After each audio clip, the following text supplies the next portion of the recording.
Hello, everybody, and welcome to the PACE webinar. I'm excited today to be joined by Sam Smith, who's Director of Sales for 3C Software. He'll introduce himself a little more later, but just suffice to say, he's got extensive experience in implementing flexible costing models across diverse industries, and he's very well qualified to talk about today's exciting topic, what AI can and cannot do in cost and profitability analysis. So for those of you not familiar with PACE, we're the Profitability-Analytics Center, a group of volunteers helping organizations make better, more informed decisions through the use of data analytics. A little bit of housekeeping before we start. If you'd like to receive a certificate of attendance for today, be sure you used your actual first and last name when you registered for this event. If you need to edit your name on the screen, click Participants at the bottom, hover over your name on the list, click the three dots, and there's an option to rename. Also, please note that you need to attend at least 50 minutes of today's presentation and answer at least 3 polling questions in order to receive your certificate. This session is being recorded, so please keep your camera off and your microphones on mute until the Q&A session. You can hold your questions until the end, but feel free to put them in the chat feature, and I'll be asking them of Sam at the end of the session. With that, over to you, Sam. Yeah, thank you, Rafe, and thank you all for joining me here today. I know that PACE has reach across the country and world, so I thought it might be a fun way to start off by everybody maybe dropping in the chat where you're joining us from. I always like to start these off by saying good morning, afternoon, and evening, right? Because we get diverse audiences. So as Rafe teed me up well, we're here to discuss what AI can and can't do within profitability analysis, right? So a couple quick things about me before we dive into it, right? I'm part of the sales and solutions team here at 3C Software, but I've touched every single portion of our business from being on project teams, implementing these cost models, and also on the product side as well. I currently sit, in fact, on an internal AI Center of Excellence, group within our organization, discussing how we can best leverage the features in the future and how our customers are leveraging the features here today and how to get the most out of them. And then quickly just highlighting there at the bottom, the diverse range of customers that I've helped serve throughout my tenure, some names that you might recognize and some others that you might not, but spanning all sorts of manufacturing industries and segments, as well as distributors who don't actually manufacture themselves, right?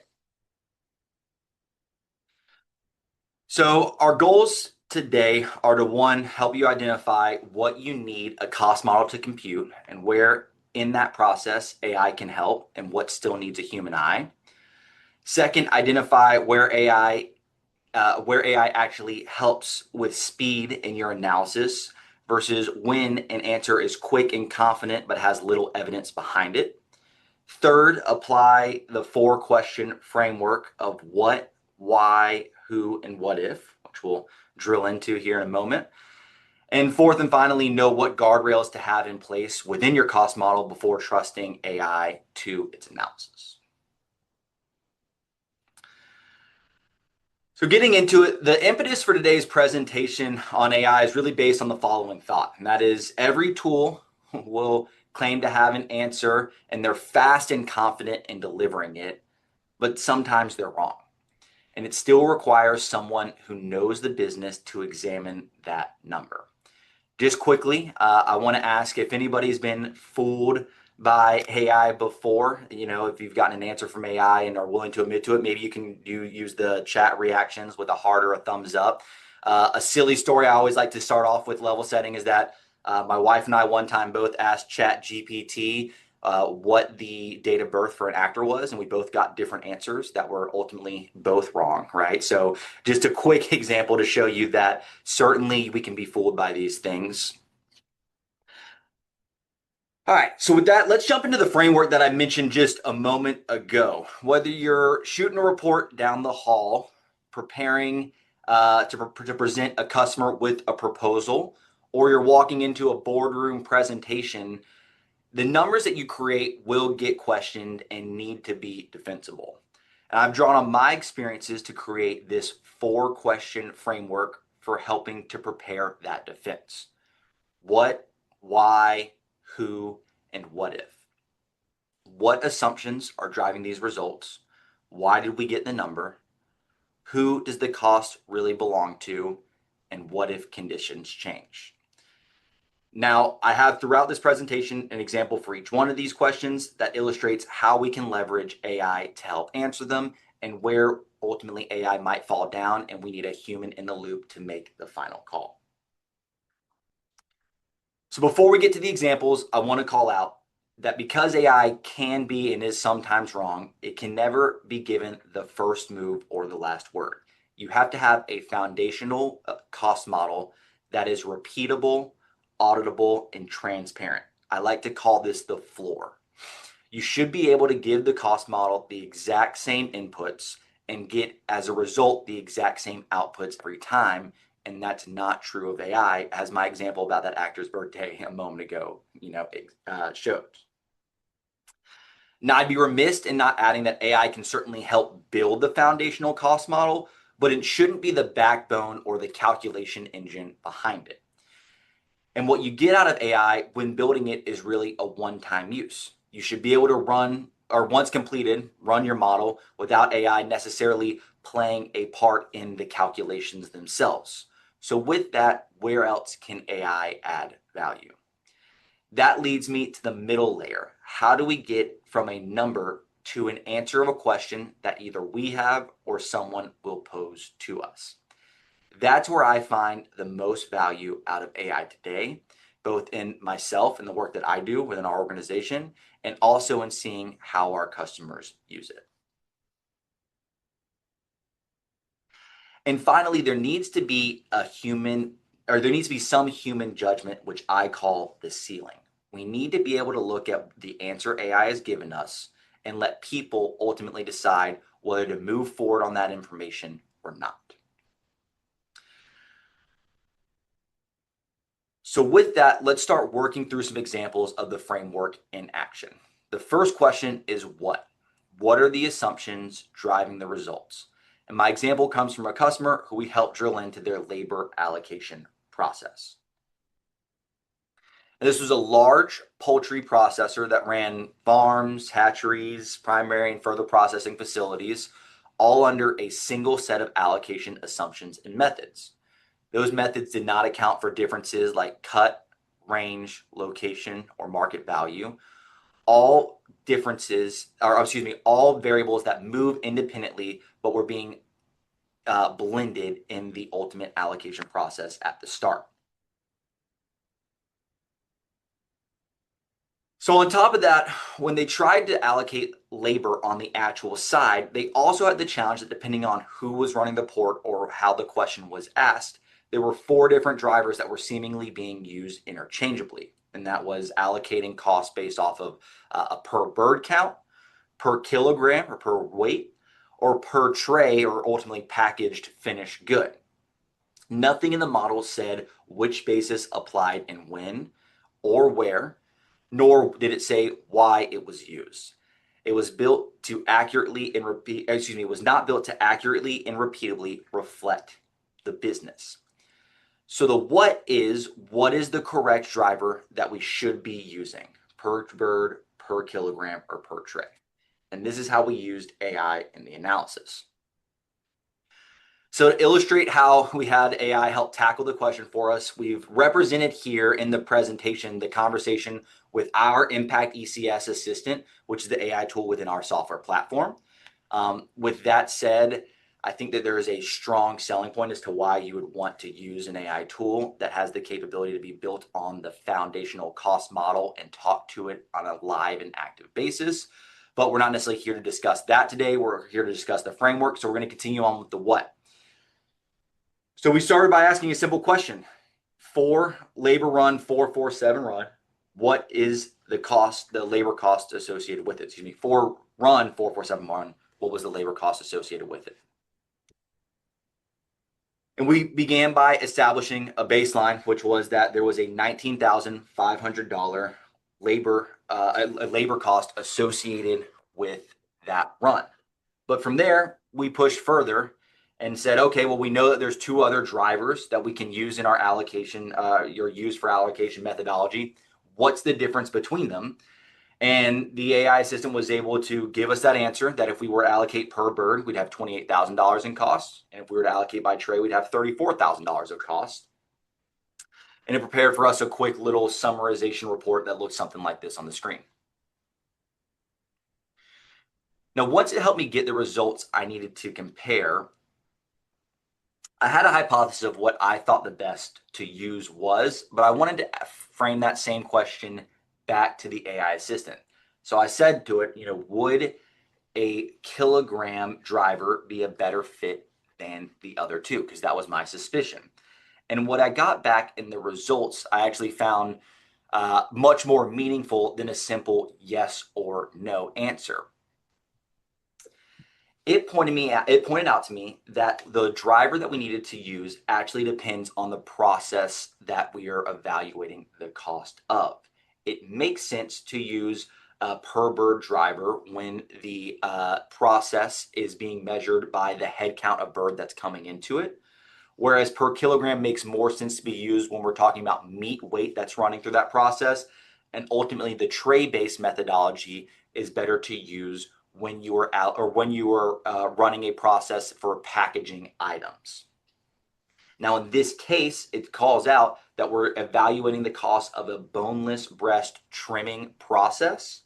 So that means that kilogram is, in fact, the best driver to use. That confirmed my hypothesis, but I found that the interpretation of the question and how it delivered the results were quite meaningful. The other thing I want to call out and highlight here is that you can see that we represented here in the button of assign allocation driver is that humans do in the model have the ultimate final decision. It could have very easily given me back an answer that said, based off of this analysis, I think per bird is the best, and it would have just misinterpreted what the process was doing.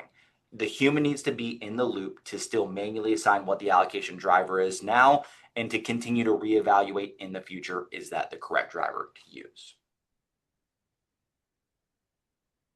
So I want to recap quickly what I like to call out within this case.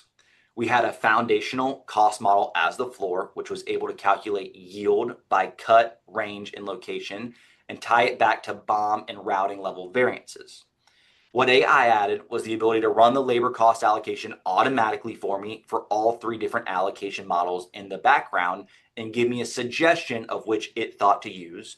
But ultimately, we as the humans in the loop had the final say in defining which was actually locked in for that given process on an ongoing basis.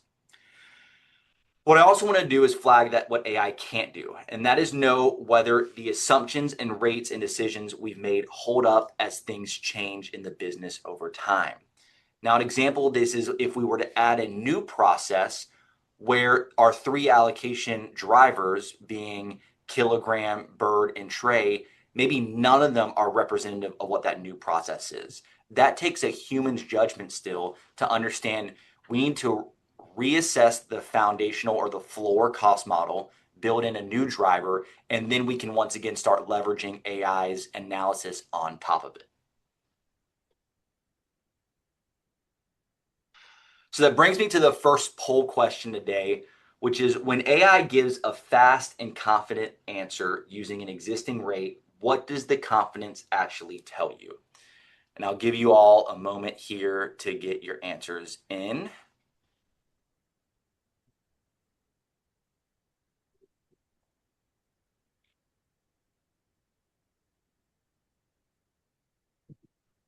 I like to try to give everybody a minute. I was watching my timer, so we got about 20 more seconds. Hopefully it's enough time for everybody.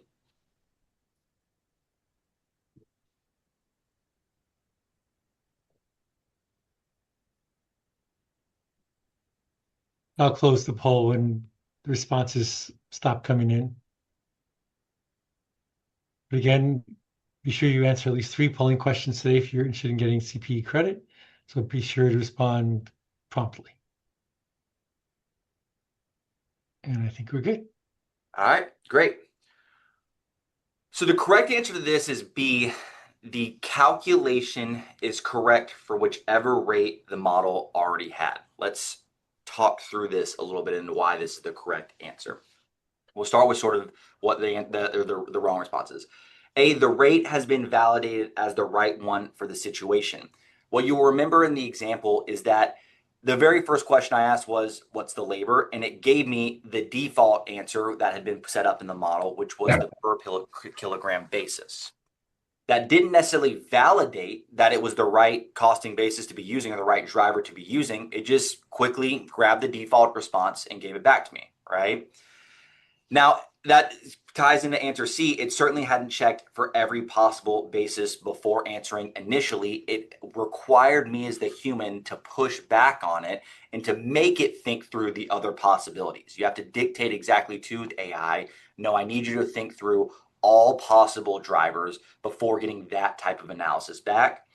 And then finally, the underlying business conditions haven't changed. There's no way for AI to know whether the cost model it sits on top of needs to be modified. That's still left for the humans to ultimately determine, right? That ties into if we added a new business or a new manufacturing process, potentially we need to bring in a new driver for allocating our labor costs for it, right? So ultimately, B, the calculation is correct for whichever rate the model already had. That is the correct answer, right? It's going to give you the fast and confident default answer that it has most easy access to initially. So the next portion of the framework is why. Why did we get this number? Whether it was a miss on our forecast or we happen to be spot on, we should be able to answer how we got there. The case we'll drill into in this example is a variance analysis example, and I think that why is a very dangerous question to jump to a conclusion too fast on, right? We need to fully understand where our variances are coming from. So this example is based off an apparel manufacturer we helped that was running 5 disconnecting costing and manufacturing systems spanning from a Oracle ERP to a CRM, multiple shop floor and MES systems, and all sorts of things like that. And ultimately, they were still relying on spreadsheets to try to answer the question on why a customer's margin was different than expected.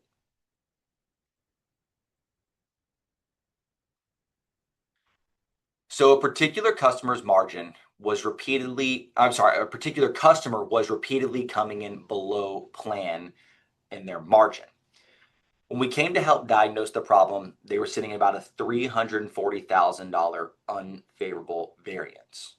Now, a miss of this size is certainly something that we need to drill into the why on.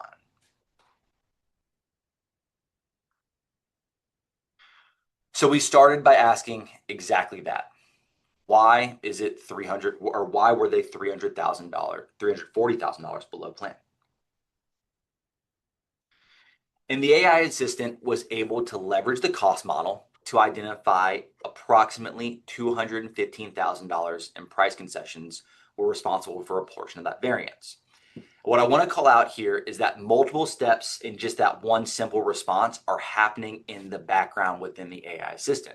First, it's identifying the drivers of margin leakage at a categorical level, like price concessions, volume mix, manufacturing cost changes, service cost changes, etc. And from there, it's drilling into the most likely candidates, and it's able to rerun the model with different inputs. We're not leaving AI up to the calculation. We're allowing it to modify the inputs and rerun the model to examine a new set of results behind the scenes. And with that, it compared the plan price against the actual price coming in from the ERP's sales order information, and it was able to identify that $215,000 in variance. The trouble is that we still had over $100,000 left in margin that was unaccounted. So I followed up. Could it identify anything else within the model that could still account for the large gap? And it couldn't. But what it did was give me an idea of where to start looking based off what's not in the model. And this is where I get really excited about AI's capabilities, because we actually, instead of drilling into it manually, provided shipping and contract terms for the given period, which the AI was able to take the Word or PDF documents as unstructured inputs and turn them into a structured data point that could be leveraged as an input into the model to calculate what those changes ultimately were responsible for. Now, from the contracts, it flagged two key findings. One, the shipping method had changed over time from ocean to air, and we were delivering to them more frequently and in smaller quantities, both of which are more expensive for us, or were more expensive for my client. As I said before, AI was able to take this unstructured data, update the model with model's inputs, and rerun it to identify how much of the leakage it was responsible for. And it calculated that it accounted for an additional $120,000 of variance in the logistics mix effect. Now, the remaining $5,000 of variance we deemed immaterial, as ultimately it's quite small in relative respects to how large of the customers was. So to recap this case, the floor cost model was able to calculate the customer margin given the plan and actual price, volume, and cost inputs. We were then able to leverage AI to identify some of the margin erosion was due to price concessions, that data that was already existed in the model, but it didn't tell the whole story. What it gave us then was a thread to pull on. What data does the model not capture that could hold the whole truth? And it turned out that the shipping and contract documents we were able to leverage to verify, and it turned out that we were able to leverage the shipping and contract documents with the Impact ECS Assistant to take the unstructured data and create new inputs to the model automatically, resulting in that additional $120,000 in margin leakage. I can attest that this is something that would have taken far more man hours in the past if we were having to go through these documents manually, especially because you can extrapolate out that this is not an analysis run for any given one customer, but almost always for all customers, or at least all customers coming in below plan. Finally, we still had to have a human at the ceiling to identify that, one, we initially got only a partial answer and we needed to keep pushing and keep drilling in to get further along. But then also secondarily deciding when to stop, right? We still had a $5,000 variance, but we chose to draw the line in the sand there that we'd gone far enough in explaining why the customer wasn't performing to plan. There's always going to be another why to ask, but we need to know what is worth our attention and what's not.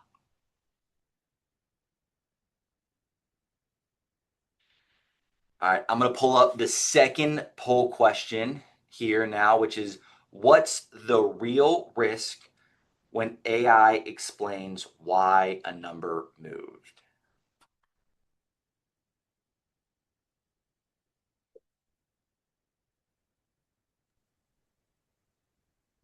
And I want to again remind everyone to make sure you're registered with your first and last name. I see some people have not done that, and that's fine if you don't want to get CPE credit, but if you do, please again go down to participants, click on the three buttons, and change your name to your actual name.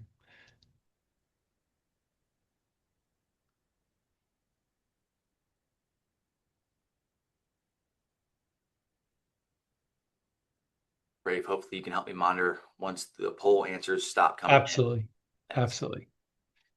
I think we're peaking about now 33 responses, and I will end the poll and push out the results. Perfect. So it looks like in this case that almost every single person got it right, and that is AI can confidently settle on the first explanation that the data supports without knowing really if it's telling the whole story or not. And that's exactly what was illustrated here in this example. I want to call it a couple things about the other incorrect answers, and that is, one, if we built that floor cost model correctly, AI shouldn't be left to make an arithmetic mistake, right? It should be the model that is repeatable and auditable, that's why we want a model that's repeatable and auditable, because we do not want a mathematical mistake to enter the equation at any point in time. Also, I want to call out that it won't be able to calculate a variance at all is incorrect, because absolutely AI can interpret the results and extrapolate out the variances. That's something that should say is not necessarily part of what needs to be built in the floor. I think that it's great to leverage AI to extrapolate out an A versus B comparison, especially because when we build foundational models, we often don't know what we're going to be asked to compare, or don't know every single comparison we're going to be asked to run. And that's a great use case for being able to use AI to get to an answer faster than we might have previously been able to, left to our previous tool set. So the next question within the framework is who? Who does cost really belong to, which tends to land more on the cost to serve side of the equation, looking below gross margin on our P&L statement. And it's one that I think sales and finance teams should hopefully agree is an important question to ask, but more often than not, I find they disagree on the results. Is it oftentimes makes what a commercial team sees as a best customer, a finance team might point out, nope, they might actually be one of the worst customers, and leads to some interesting conversations always, right? So the example here comes from a multi-branch electronics distributor who tracked gross margin well when we met them, but had little understanding into what it cost them to serve each one of their customers. So we tackled the problem of identifying profit by customer, product, and branch. We first established an activity-based cost model that could calculate cost from gross margin to net margin. And that's where things got interesting. You can see here, customer A and B previously to the business looked identical before running the cost model. But when we looked at their net margin and profitability, there was a difference of about $230,000 that needed to be explained.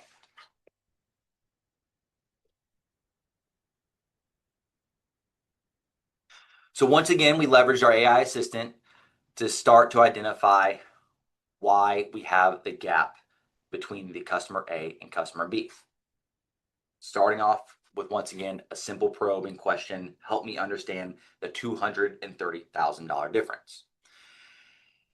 And what it did is it helped us identify that at a high level across sort of all of the service line items of the P&L, customer B ran more expensive, right? The cost to serve was $870,000 compared to $640,000 of customer A.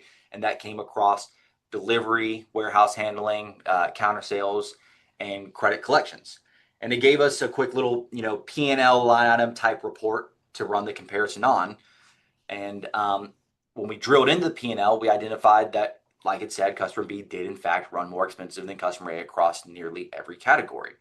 The thing that jumped off the page was the picking and packing line item, which we highlighted there in red, which on its own accounted for $120,000 in the difference. Certainly something that the business needed to drill into when addressing, customer B. Maybe it's, can they reassess customer B's contracts? Can they alter their actions? Or maybe it's something from an operations perspective the business needed to plan better for, but something to drill into. What I really found interesting about this case, though, and why I included it, was that AI came back with more than just this high-level attribution. It noticed something that no human's eyes in the room caught on the P&L. Now, I'm going to give everybody 10 seconds to just scan this and see if there's anything that you think you might have missed upon first review of this statement or of this comparison.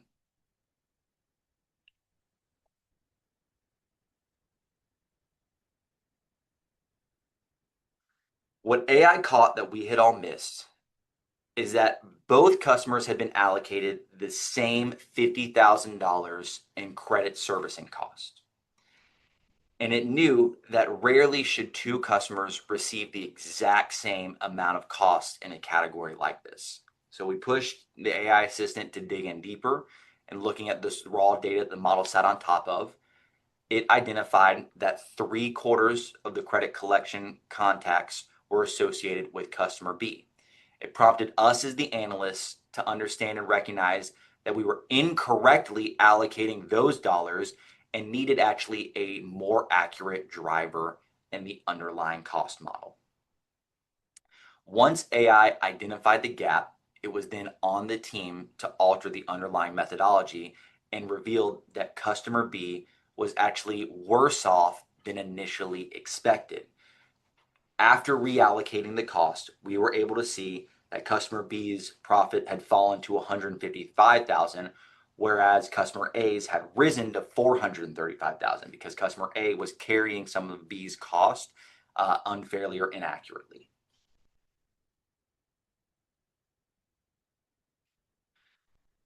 Now, another reason why I like this example so much is that they've actually let us share some of the return on investment in this case. And that was after one, building the foundational cost model, which certainly set the floor for all the work that they then did, and leveraging AI to better understand who deserved what cost within or by cost pool.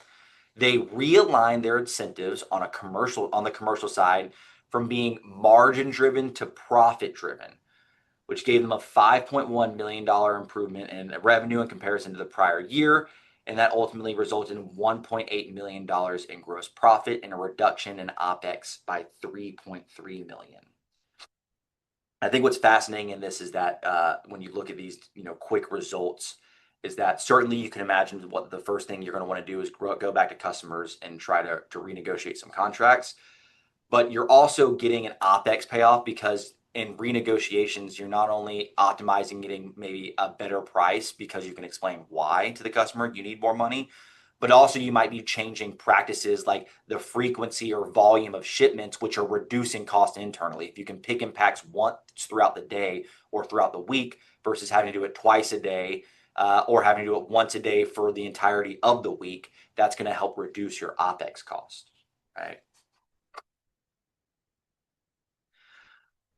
So looking at the floor, middle layer, and ceiling of this example, the cost model for us allocated the spending pools of delivery, warehouse, counter sales, and credit servicing to the customer order level actually in this model. That's the data that AI was sitting on top of. And what AI added initially was a quick summation of the calculated P&L data and a report that showed us line by line where customer B was worse than customer A. Once opening the report, though, once again, I just find it fascinating that AI caught the line item that was actually the same as a red flag when everybody else's in the room's eyes were going to where the big differences are and how we could account for them. Ultimately, we understood that no two lines of cost should be exactly the same. And we were able to enhance the model then by adding a new driver that more accurately reflected the cost of the credit servicing cost pool at the customer level. And finally, the human judgment was used to create an action plan, right? AI can help identify A, customer B needs to be looked at. Secondarily, or B, this customer B, here's the items or the lines on the P&L that are pain points for them. But what it can't do is create an action plan based off of it. It doesn't know the relationship that you have with that customer, how to renegotiate their contracts, how to price them more effectively, how to alter their behaviors and ultimately improve their profit without at the same time driving away their business. That still requires a human's touch as a part of the process.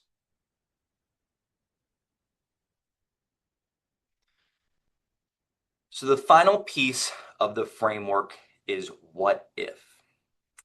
This is the one that I think excites me the most because everything we've discussed so far is really looking in the rear view, whereas this is forward looking and how can we use AI or leverage AI to make better decisions for tomorrow. So that is, what if the assumptions we've made have changed, or what if business conditions shift? What should we be doing right now to account for what we think could happen in the future? So this is actually a story that I wasn't a part of initially. It was recounted to us from a customer after we'd gone live for a year or two. and they were using the model and the AI assistant on their own. And that was a manufacturer was working to build their production plan for an upcoming quarter with an increase in demand on a particular SKU that was 18% higher than what they had planned for at the beginning of the year. They were ultimately trying to determine where they needed to produce this extra volume. They decided that they should assign the extra volume to whichever line had the lowest cost of production for the product. Based on the current year's standard cost, the logic seemed sound. When comparing line 1 to line 3, which were the two lines that the product could be produced on, it was clear that line 1's cost would be $75,000 more expensive than line 3. The cost model had calculated the standard cost per unit. They had run their standards at the beginning of the year. They were able to extend that by the $300,000 in volume and project a $630,000 cost versus a $550,000 cost. They went to the AI assistant to double check their work, asking the exact same question that they were asked, and the answer seemed to validate what they had already thought, and that is that they should be produced on line 3 as $1.85 is less expensive per unit than the $2.10 on line 1. And I'll call out this is a prime example of AI being fast and confident, but ultimately not having or not telling the full story and being wrong in its analysis. And even worse, it was validating a hypothesis or a decision that the team was already prepared to present until someone thought to ask, what if producing the product at line B affects our production on line 3 affects our production on that line? Is there something that we haven't accounted for in run rates, changeovers, setup, or anything like that that was not built into our standard cost when we initially made it? After being pushed, AI dug in further to the capacity plan and identified that adding this product to line 3, where it was not currently being produced, would add 2 additional changeovers. That would account in downtime and labor costs for $60,000 that was not in the initial analysis. Now, in this case, the business's plan of line 3 versus line 1 was still correct, but their initial estimate of the cost savings of $75,000 was cut to $15,000 after the further evaluation of this what-if scenario had been created. And what I love about this example is we have to constantly be pushing back because AI often gets things wrong, or more accurately, it often can go by the exact same assumptions that we're working on and that have been built into the model. I also love that it was able to leverage the underlying model to have it calculate the $60,000 in cost. It didn't just guess that it would be $60,000 or extrapolate this based off a trend. It identified on the capacity plan that we would need extra changeovers. It created a new version of cost, modified those inputs, recalculated what the new cost per unit would be by running the model, given the new SKU being added to the line, and then took that cost per unit and was able to then calculate that it would be $60,000 when multiplied out over the 300K in volume that we were adding.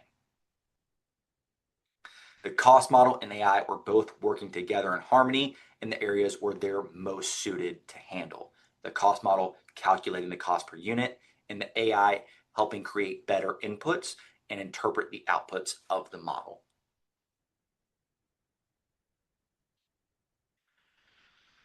So the floor here was a standard cost model, including run rates and changeover time by product and line.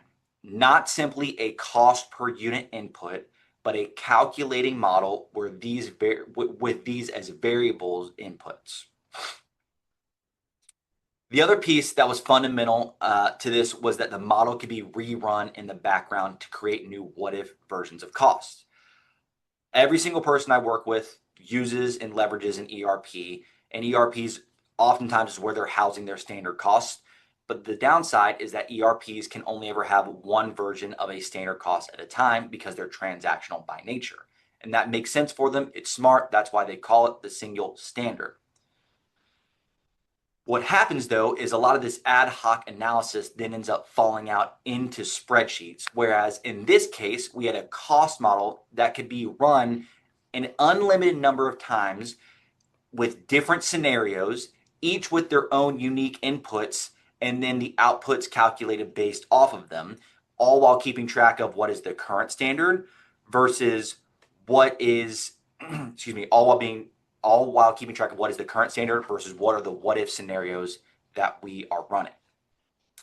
Now, AI initially ran the exact same comparison that the team did, and it wasn't until the human ceiling in the loop pushed back and said, well, what if our standard cost is wrong, given that we're adding a new product to a line that was never used? And that's what uncovered the more accurate answer, and that the savings by adding the extra $300,000 or 300,000 units was only $15,000, not the original. I think it was $75,000 that they had estimated, or 65. I can't remember the exact number now. We're a few slides away.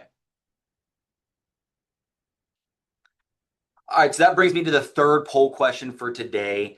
A scenario model can be fully documented and mathematically correct and still fail. What does that usually mean?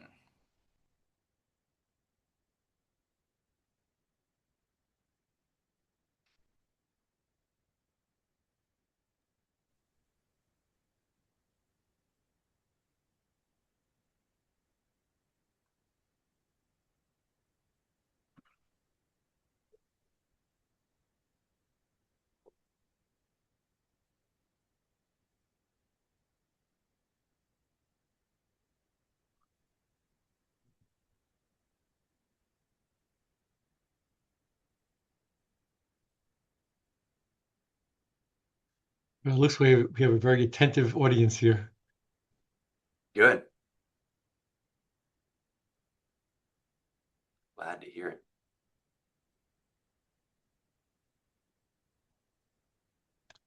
Yeah, I think we'll close the poll now. All right. Yeah, as you said, Ray, very attentive audience. The correct answer was B, as most everybody in today's session had got correct. An untested assumption underneath it turned out to be wrong, right? Now, a couple call outs on the other incorrect answers. The model had a calculation error.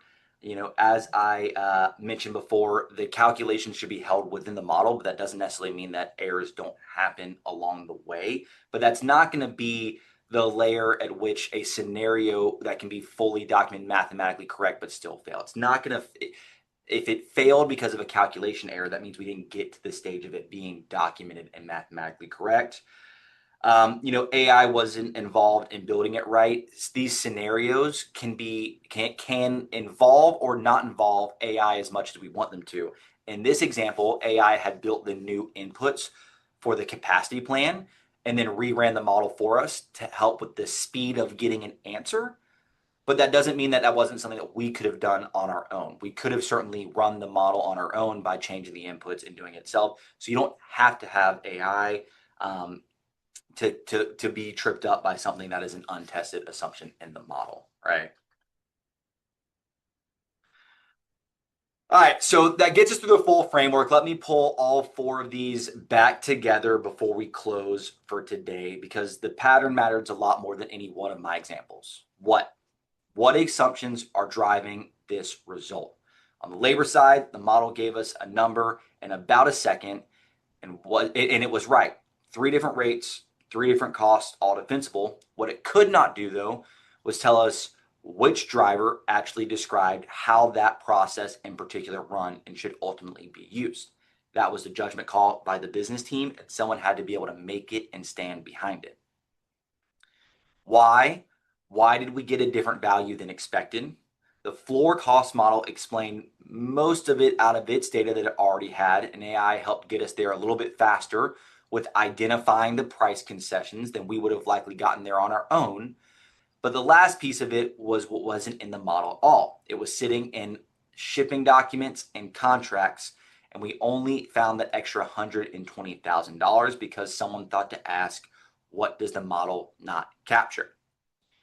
Who, Who does the cost really belong to? Same revenue, same margin, two completely different customers underneath it.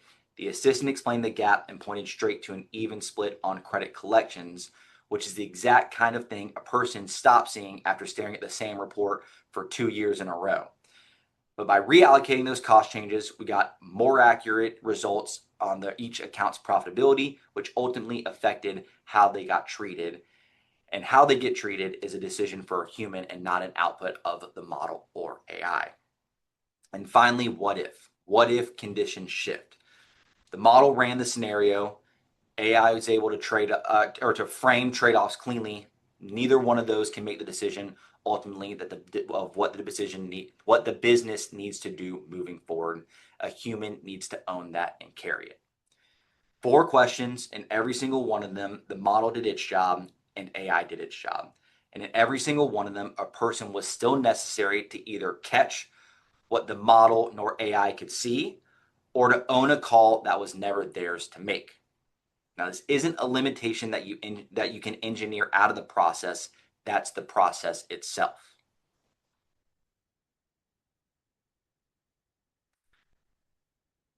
So this is a line that I'd like to leave you with, and I want to be very careful about how I say it. AI confidence is not the same as being right. Every AI tool, including ours, will give you answers in a confident, complete, well-formatted sentence. It will not hedge. It will not tell you which part of the answer necessarily came from a verified driver in your model and which part came from a pattern inferred. It reads exactly the same either way. And that is the actual risk. It is not that the tools are wrong more often than we are as humans. It's that when they're wrong, nothing about the output looks any different. So what does confidence actually mean here? It means knowing what the tool checked. It means knowing what it did not check. And it means being able to explain that difference to whoever has to sign off on the number. That is a very different skill than the one most of us have been building and honing over the course of our careers. We've gotten all, I think, very good at producing numbers. If you're here a part of this audience today, my guess is that you've gotten good at producing numbers, right? But what's being asked of us now is being good at defending them in a room in real time when someone pushes back. And here's the part that I find really encouraging. The people who are going to be the best at this are not the ones with the latest and greatest AI model. They're the ones who understand their own cost structure well enough to know when an answer does not smell right. If you've spent years in this work, in the numbers, in your system, spreadsheets, and model, your instinct is your advantage and not your obsolescence. The tool just makes it possible to act faster. So if you take nothing else from this hour here together today, I want you to take these questions back to work with you after the session. First, what assumptions in your cost model are not being challenged right now? And I don't mean the ones that you already know are shaky. I want you to think about the ones that nobody has questioned in so long that you've actually stopped looking like them as assumptions and you started treating them as facts. Standard rates maybe that were set years ago, an overhead basis that was picked because it was the easiest or the only one that you had the data to pull. Those are where the surprises live. And AI will happily analyze on top of them every time without ever mentioning that it did so. Second, why are you getting different results than expected? Go find the variance that you've learned to live with. There is usually one bucket that's always off by roughly the same amount, and everybody quietly agrees on calling it timing or something like that, and it's usually not. That's a driver that nobody's modeled yet, and in my experience can be one of the highest return questions in the list if you start asking. And finally, I've grouped the who and what if together on purpose because they fail in the same way. Look at the places where AI is being pushed to answer questions your underlying cost model wasn't initially built to answer. If the model does not carry customer level activity, no assistant is going to accurately tell you whether who your cost really belongs to. It might still give you an answer, but it'll just be built on an even split or an assumption that it made on its own, and it will sound just as confident as the right answer would. So if you start in these three places, I think you'll be in a much better position for the next time you have to defend a number in front of somebody who did not build it. And that's everything I had prepared for you today. I'd love to open it up for some questions. I'm happy to take anything on the framework or on any of the examples that we walked through here today, or on where you might be running into issues as you leverage AI internally within your own operations. So thank you, Sam. That was a incredibly informative, engaging presentation. No, it's always great to hear uh, not only theory in terms of profitability analytics, but see actual case studies, and that really makes the content come alive. And you certainly did that very well here. And in that vein, I wanted to remind everyone that PACE's Profits Plus virtual conference is this September 16th and 17th. They're half-day sessions. And if you're interested in causality and modeling and profitability analytics, this is the conference that you should attend. We will have presenters giving other real-world case studies from companies like Toyota, General Motors, Dot Family Holdings. So it's some other incredible case studies that you're going to be hearing about at this conference if you attend. If you'd like to find out more, just go to PACE's website, profitability-analytics.org, and I think you'll find it's going to be a very exciting and useful conference to attend. So we do have, before we get to the Q&A, one final webinar poll that we'd like you to participate in, and this will also give you an opportunity to get your three answers in if you've missed one of the earlier ones. So don't miss that. And having said that, let's get to the Q&A. So one question is, will the model pick up on factory floor related anomalies, such as machine breakdown, power cuts, etc., that would have led to increased costs? And if yes, how can that be done? Yeah, hey, it's an interesting question, right? Because depending on the question you're trying to answer, you may or may not want to account for those anomalies at all, right? Oftentimes, I think about setting standards. What we try to do is smooth out those anomalies and things of that nature. And in which case, it's another great use case of leveraging AI. And sort of, I think it relates back to the what are the assumptions, right? One of the things that we try to train our customers on is to look at, your previous 6 months or years actual run rates and shop floor throughputs in order to calculate what next year's standards should be based off of. And AI can do a really good job at looking at that and calling out statistical anomalies. Now, what's interesting is that it's not necessarily something that can just be done by AI. Absolutely, it could be done through normal statistical analysis. It's also something that typically, plan controllers, line leaders, folks like that, have the knowledge of and can maybe report up the chain of command as to what happened, when and where, and maybe it should be not accounted for. That said, what you might also want to do is build it into your forecast of saying, hey, we know we're going to shut down line one for the next month for maintenance or something like that, right? So I think it really depends on, partially whether you want to include it or not. And then from there, pushing AI to ask that questions, and whether you have the data to support it, right? So hopefully that helps answer the question and give you a little bit of something to think about. Great, thanks, Sam. Next question. Impact ECS Assistant is obviously trained for the kind of analysis provided in the webinar. Can other AI tools do this analysis tool? Yeah. Or do we need to use an AI model specifically designed to look at costing? Yeah, I saw this come in, I think during one of the poll questions. I was hoping it would get read off at the end, because something that I think is exciting to share is that we are leveraging the same underlying models that are available to the public, right? Each one of our customers, the way our framework is actually set up on the back end, each one of our customers can choose which model they want to use, whether it is a Anthropic Claude model, or an OpenAI ChatGPT model, or a Google Gemini model, or some of the other more open source ones that exist out there. Our Impact ECS assistant runs on those models in the back end. What I think really makes it unique is the ability to actively communicate with the cost model.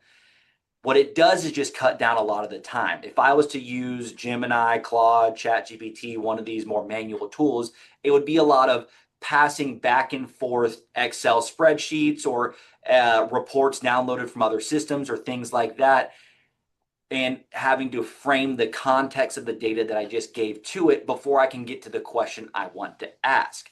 That's cut out of the cycle in leveraging our tool, but it certainly doesn't mean that you can't get the exact same type of analysis done with something that you might be using today, like a Claude or a ChatGPT or a Gemini, right? Right. Well, it's so a lot of options out there and all Yeah. sound great. So next question, if the cost model is already built by humans and AI is used to analyze and improve it, how can we make sure AI challenges the underlying assumptions rather than simply validating the logic we have already built into the model?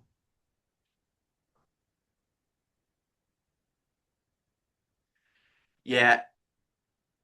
So I'm just rereading the question. How can you make sure AI challenges the underlying assumptions rather than simply validating logic we've already built a model? Hey, it's an important question. Um, and it's something that, it's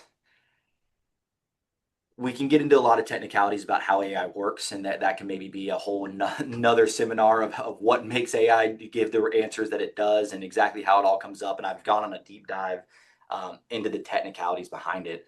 One of the best things you can do is simply tell AI to challenge you. In addition to using the Impact ECS assistant when leveraging it with cost models and things of that nature, I also use Claude or ChatGPT on a daily basis, whether it's simply doing, day-to-day administrative tasks or in my own personal life, right?